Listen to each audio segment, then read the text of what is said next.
10, 9, 8, 7, 6, 5, 4, 3, 2, 1. There's a shot on net. Score! Touchdown, Stillwater! Scalia for 3. Yeah! Score! Score! Oh! Ponies up 2! Pony Pride for life. Welcome to the fall wrap-up edition of Ponies All Access alongside Mike Peden. I am Ted Leroux, and what a fall season, Mike, for this Stillwater area high school team. They're just leaving off exactly where they were a year ago. This is the fall sports. 6 out of the 8 Minnesota State High School League sponsored teams won section championships. And there was a state championship among them in boys soccer. Girls soccer, a great run. Volleyball got a step farther than they did a year ago. Ted and I often joke that planning for Stillwater sports coverage is akin to running away from a T-Rex in a Jeep because you have some extended runs and it feels like you're always on the seat of your pants, but it's a good problem to have. Must go faster, right? Yes, must go faster. Absolutely. Now, those are the teams, and when we switch gears to the individual, the success keeps on coming. A record 13 players signed their national letter of intent this fall. That's a number that I don't think I'd ever see. I've never seen that in a signing class at one high school. And neither is Ricky Mago, the athletic director. He made it a point to highlight the largest signing class in school history, but you have so many great athletes. From Sarah Scalia in basketball, 4 soccer players signed their letters of intent. 3 of them are going D2 in the NSIC, and then, of course, the Stillwater pitching duo, that is Wolf Rich and Drew Gilbert. A lot of big names, just a lot of talent, and we had a lot of fun covering that signing day. A big day at the signing day at the end of the fall season. Here's what some of the athletes had to say about their big commitments. It was just the winning history, just the coaching staff. That was a big part for me. I mean, the academics are important too. It's just they keep their players accountable, and I think all that's important for me. So finally make it official. I mean, it's just great. It's a great feeling. I remember telling Drew back in the 9th grade that Oregon State was my dream school. I kind of put it on the back burner since they never really recruited me. So I'm like, hey, I'm going to see if they're interested just in case this is my last shot to go there and just in case the coaches leave. They ended up staying, whole thing, and I was like, well, this is my opportunity to go to my dream school. I just kind of have to take it. Just spent a weekend down there about 2 weeks ago. It was awesome. Couldn't be more excited. Obviously, can't beat the Georgia weather compared to here. A little bit warmer, but just total of those probably in just my future success academically and athletically. Well, at first, if you would have asked me 2 years ago or a year ago, that would not have been my first choice. I've always wanted to go down south. But when I went up to northern Michigan, I love the city in Marquette. It's so pretty, and the campus is super nice, and I love the coaches. They have a good balance of wanting to work hard and push you to be your best, but also to be all around a good person and to have fun and make the most of it. My family's always gone there. My parents, my sister attends there right now, and then several of my other immediate family kind of goes there or had gone there. And I don't know, it's just always been home to me. And so their coach was interested in me, and I thought it'd be a perfect place for me. It was kind of crazy at first, just everyone OMG and Minnesota, but then just got used to it after a while. And I don't know, it's still really cool and surreal, kind of just knowing that I'm going to play basketball there. And I've been looking forward to it for a while, and watching seniors last year sign, it's been something you always look forward to it when you're younger, and being here with my best friends makes it even better. Yeah, I've been looking forward to this day since I was a little kid. It's always been my dream to go and play college soccer, so this day means a lot to me. From the individuals back to the teams, we start our team recaps first with the state champion, the boys soccer team, head coached by Jake Smothers this season, and they were ranked top 2 in the state, Mike, all season long, and rightfully so. Indeed, they had Spencer Scott, Logan Huber running the attack. Gora had a strong start to the season, and this Stillwater team defined resilience. There were no easy victories in the postseason. They had to sweat out 3 close ones in section play, and in their first 2 rounds at the state tournament, the quarters and the semis, they were trailing 1-0 before rallying back, and the title game was an oddity in that it was reversed. Stillwater scored first, and then the REECE got the equalizer, and then Stillwater just needed 53 seconds of extra time to put in the game winner thanks to Spencer Scott. Every single one of those state tournament games, all three ended with a 2-1 score. So there was plenty of competition with Lakeville North, St. Paul Central, and eventually Duluth East. What can you take away from this team? Besides maybe that we talked about the resilience, but there's a lot. I mean, Logan Huber, of course, he brought home some awards at the end of this season. What can we kind of take away from this season? Their second state championship in 3 seasons for this boys soccer team. And their 4th overall. Logan Huber, a finalist for Mr. Soccer in Class 2A. Jake Smothers at the start of the season told me how progressive this community is. I believe Stillwater, with 19 state tournament appearances, has the most out of any school in the sport, and it shows. You have a lot of talent up and down. We spoke of the big three, but sometimes there were the other guys who stepped up. But in the clutch, that senior duo of Scott and Huber made the difference for the Stillwater program. And it'll be tough to see what happens, or interesting, because they're going to have to replace all that production. But when you have an anchor with Spencer Scott, who could score as well as set up goals, and then Logan Huber with his pedigree, his father, of course, Mike Huber. Jake told me you never had to go through the same drills. Logan already knew how to play the game, and Jake said that made his job as a coach much easier. Now, they may have wanted to beat Wayzata for the state championship, but they'll settle with a victory over Duluth East. I really do wish it would have been Wayzata, but I mean, I could take Duluth East, and obviously our loss last year in the final was hard for a lot of our players, especially our seniors, and just seeing the looks on their faces after we lost that game when we were back in the locker room made me, and I think same thing for some of our other seniors like Spencer, wanted us to come out this year and kind of bring it back home for them and show everyone who's boss again. I'm very happy for them. I'm very proud of them. I think they have a lot of great memories that they get to take with them. But also what they've done, and what we talk about at Stillwater, is that they have left a mark for younger players to follow. Nicholas is a junior. He's going to be a captain of this program next year. Congratulations. Our ball boys are club players that play for me, and they're young Stillwater junior high kids. Some of them are freshmen, and they get to see this experience, see how these players prepare, how they train, how they get ready for these big games. And now they're motivated to be back here again with their own Stillwater team. Shifting from the boys' pitch to the girls' pitch, the girls' soccer team entering this season, the girls' soccer team hadn't made the state tournament since 2010. You can throw that statistic out the window. That's not going to happen anymore, because they made the state tournament this year. Not only made the state tournament, they advanced to US Bank Stadium for the semifinals and eventually the 3rd place game. What a season for this team. At the fall signing day, they had 4 girls signed there. They're going to be playing Division II soccer all over the place, and this is quite the team with quite the players on this year's squad. And they may get a 5th when Megan Howard announces her college commitment. She has yet to do so. And Megan Howard embodies this team. They had so many ways to beat you. Megan Howard was consistent all season long. Last year only scored 2 goals. This year was a leader on offense. Lexi Huber had a strong start, faded a little bit, but other players came in to pick up the slack. Abby Bajan, she was a monster in the playoffs. Most of the time, she was happy setting folks up on corners or through balls. Don't forget her powder puff football performance. Yes, over 150 yards rushing and 2 touchdowns. But in the playoffs, Bajan really took it up another notch and became a leader on offense, scoring on a lot of deep balls. She had a big one against Eastridge in a windy evening. Stillwater just took advantage in that section final. And I talked to the girls last week, and they all said, if they had to get knocked out in the semis, they said, you can't hang your heads too much. That game with Wayzata, it was an epic thriller, 9 penalty kicks, and it's one of those games where sometimes you wonder what you could have done differently, and they said we put it all out there, and they were okay if it took 9 rounds of penalties to decide who was moving on. That's one of those games, a couple of their shots and PKs go off the post, crossbar, and then post on the side. It just comes that close in a game like that. I mean, you can't fault the effort, because they had the effort all game long. And you can't fault the effort of this team making it all the way to the semifinals. Now, of course, they didn't get to maybe as far as they wanted to in the state championship, but still, the journey was great for this girls soccer team in 2018. Since our freshman year, me, Evie, Evelyn, we've all had the same ambition every year, has been to go to state. And every year, we've gone to sections and we've done very, very well.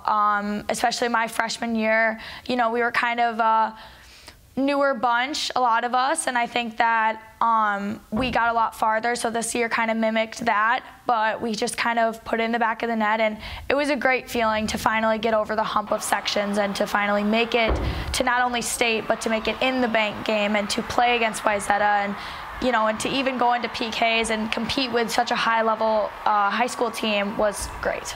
Overall, like, the greatest moment was winning that game against Lakeville North and realizing that we're, like, going to the bank, which is what, like, our group of seniors have wanted to do for, like, a few years now, so that was the best feeling.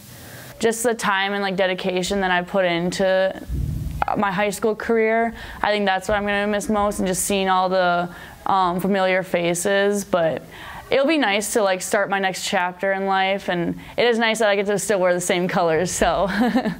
Now, there's one unique story on this girls' soccer team off the soccer pitch, though, Mike. Yes, and it has to do with horseplay.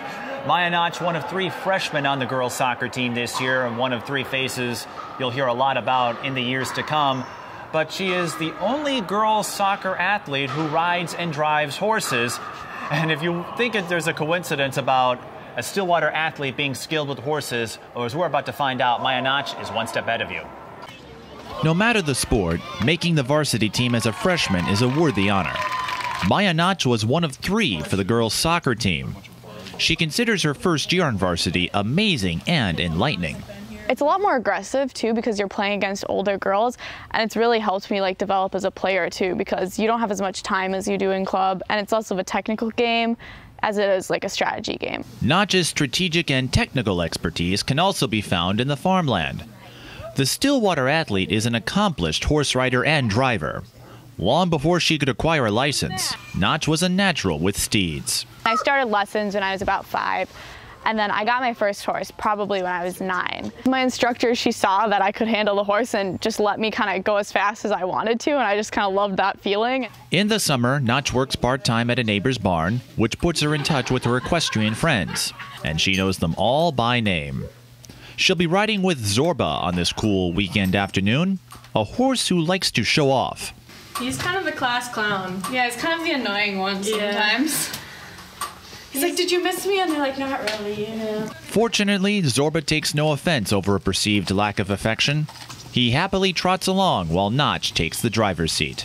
It's so cool to be able to control a horse, like, on a cart. Like, they just listen to you, and it's like you're driving a car, but it's with a live mammal in front of you instead. The difference between mammal and machine is a matter of communication. Well, you have to be watching the horse and be able to see its cues and know how to cue the horse, because different horses, some of them you cue with your hands on the reins, some of them you cue, like, saying stuff. Even in your driving, if they see something and you say, it's all right, I got you, they calm down. You probably won't see Notch riding a horse into Ponies Stadium or any other soccer venue, but her horseplay instilled an attitude of taking things seriously on the pitch. Notch's 4-legged friends may not understand things like corner kicks or through balls, but that doesn't bother her a bit. It's really nice just being around the horses, the calm energy that they have, and just rushing them, and it just makes you feel better automatically. If you think there's a coincidence that a Ponies athlete is skilled with horses, Notch is one step ahead of you. My horse is actually part pony, so it's kind of a little more ironic than that, too. In the town of Grant, I'm Mike Peden for Ponies All Access. It's really cool to see Maya with her talents off the soccer field. And something Maya wanted to stress about horses, you want to think of them as big babies or big dogs. So they're really nice to be around. It can be a little nerve-wracking when you're around animals that are big enough to trample you, but she said if you treat them like dogs, they're perfectly fine to pet and just be around. And as we saw in that story, they are well in sync with our feelings too. So there's no need to be afraid of horses. As long as you treat them with respect, they won't kick you. But if they do, they can leave a mark. They have some pretty good kicking power. How close did you come to get in on one of those horses? I got a ways to go. I hadn't been around horses, and I was a little nervous, but someone had told me the more you're around animals, the easier it is. And so when you understand that they're just like dogs and they're perfectly fine, domesticated, you You can see why Maya and her sister can hang around them for so long, because it feels like having another part of the family with you. He'll stay away from horses, but he'll be around ponies in the winter. You can bet your bottom dollar on that. Coming up after the break, the boys of fall were back this season for the 2018, looking to rebound on their 2-7 season a year ago. We'll have a recap of the football team and more right after this. Hey, let's check out this park.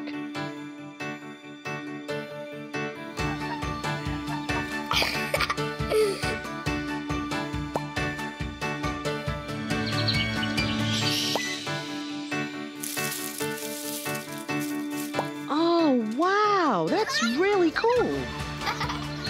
To find a great local park or forest near you, go to discovertheforest.org. At the start of every fall season, at the start of every school year, everybody looks ahead to football and see how this legendary Stillwater Ponies program that has won 4 state championships is going to do during the given year. Now, although they went 2-7, the same record as last year, Mike, they were in a lot of tight games this season. And that was symbolic of Class 6A as a whole. Outside of the top 3 teams, Eden Prairie, Blaine, and Lakeville North, craziness ensued from 4 to 31. A lot of one-score games, results you didn't expect. Stillwater, they held Rosemount in their first-round playoff game to 7 points. The problem was they had 0 points. The Ponies did, and you're not going to win football games if you can't put points on the board.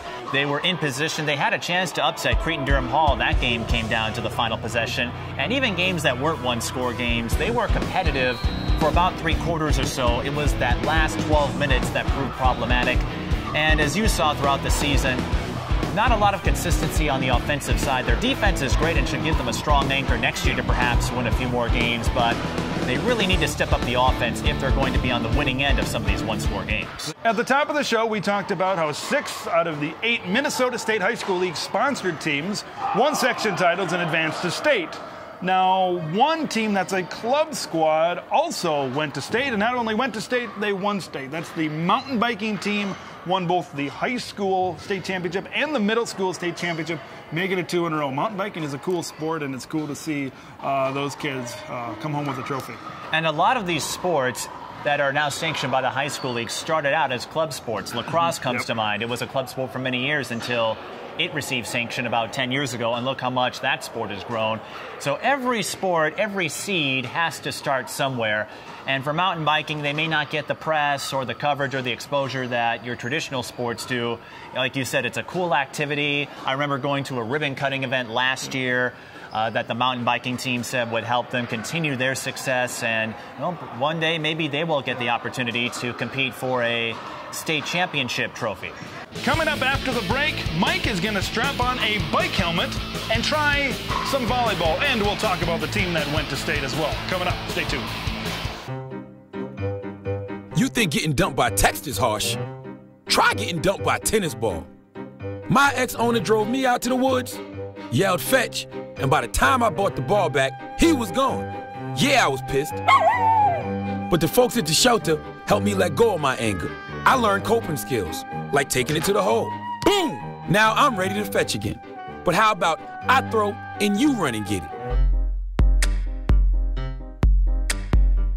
For the 2nd straight season, the Stillwater Ponies volleyball team headed to state this year. And Mike, you watched that team all year long.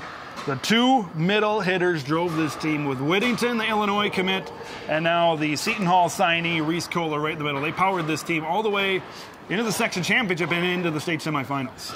They did, and someone else on that list was Brooke Aschenbrenner. She was money on the left side, so Stillwater had a consistent front row that delivered more often than not. The big difference, though, was Whittington. If you recall last year, she was still recovering from ACL, MCL surgery. This year, she came back, got back to full strength, and that velocity, that swing of hers is deadly. She scored a lot of points off that swing. If she gets set up in the middle, good night, that's all I have to say. But her presence, I believe, helped Stillwater go a step farther, because last year they failed to win a set at the state tournament. This year, they beat Shakopee in a 5-set thriller. They took the first set against Egan and had a chance to get another upset. If they had won that 3rd set, maybe a different story. We might have a different championship round. But the tough thing for volleyball compared to other sports is finding a way to break through the list of top contenders. Champlain Park and Egan, they've been the standard bearers for the last few years, but a great run for the Ponies. And that team's going to look a lot different next year with so many seniors graduating, but with Maddie Whittington anchoring the middle, they will be in good position to make a third straight trip next year. Absolutely. Quite the journey for this Stillwater volleyball team, and they're going to look back on great memories and another trip to state. I'm going to miss the girls the most, I think. Like, we had such a good bond. The whole team was just very close, and we had a lot of fun together, and that's what I'm going to miss the most. Yeah, we played Egan very well. I was super proud of us. We were able to hold up on our own, take a set, and that was amazing, honestly. We were so close for the second and third set, and unfortunately they just had pulled through kind of last minute. But I really hope the best for next year as well, and that the next team is able to play pretty well against Egan and other teams as well. But it was definitely a good learning experience for us. Definitely one that we can, kind of notice our weaknesses and work on those more throughout practice of next year, because it is the end of the season, which is really sad. I can't wait to see your passing and of course your national anthem. My mom had told me a little bit about how that went, and then your thoughts on it. And you seem to be pretty happy about it, and you seem to like it, hopefully. But also a little nervous because we put you through some really tough things that I would not want to go through. Mike, what is Reece talking about in that last soundbite there? Oh, you have no idea. Well, let's just say when you cover sports as long as we have, you get to hang around the coaches, the parents, and then they start to recognize you. And in one of the games I covered, some of the parents and I, we were shooting the moon, and they said, wouldn't it be fun if the players interviewed you and flipped the script? And then it evolved into this idea of having me try out for the volleyball team. As you're about to see, it didn't go so well. Hi everyone, I'm here with Mike, and today I'm going to be interviewing him because he always does that for our team, so we're going to do the same. What is your favorite sport to cover and why? Oh boy. Who is your favorite player on the volleyball team? No one will be offended. No one will be offended. Oh, I've been trying and failing miserably. Ooh. That would be a point though for you, wouldn't it? Oh, I'm getting closer. I keep getting the fist. I'm trying to get to the arms. I'm going backwards. This is a Division I middle hitter, folks. Here we go. I'm going too fast. That's the problem. That toss was good. The toss was good. So we got the first part of it down. What were your thoughts on today? Did you learn something? And if so, what? What did I learn today? I learned how difficult or how much preparation goes into all of these routines.